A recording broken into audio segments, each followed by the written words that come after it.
बोर्डचे जे काही एक्झाम सुरू आहे तर ते बोर्ड एक्झामचे क्वेश्चन पेपर या ठिकाणी एका रूममध्ये ठेवण्यात आलेले होते.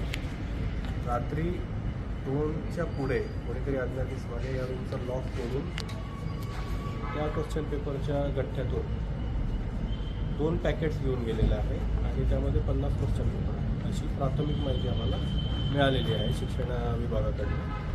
आम्ही इथे पाहणी केली तर ज्या रूममध्ये ते गठ्ठे ठेवण्यात आले होते क्वेश्चन पेपरचे त्या रूमला जे लॉक लावलेलं आहे ते लॉक कटरने कट केलेला आम्हाला आढळून आलेला आहे. आम्ही आमचे फॉरेन्सिक एक्सपर्ट, डॉग स्क्वॉड आणि फिंगरप्रिंट एक्सपर्ट यांना बोलवलेलं आहे आणि त्यांच्या मार्फतीने आणि आमच्या लोकल पोलीस स्टेशनची टीम आणि आमची लोकल क्राईम ब्रांचची टीम यांच्या मार्फतीने पुढील तपास करत आहोत. या ठिकाणी CCTV सर्व बंद आहे. या प्रिमाइसमधले CCTV आम्ही चेक केले तर ते बंद आहे. त्यामुळे इथले फुटेज आम्हाला रात्रीचे मिळू शकलेले नाही.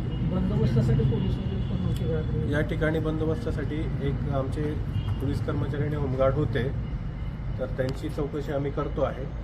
जे कोणी दोषी आढळतील त्यांच्यावरती आम्ही आमची डिपार्टमेंटल कारवाई करणार आहोत.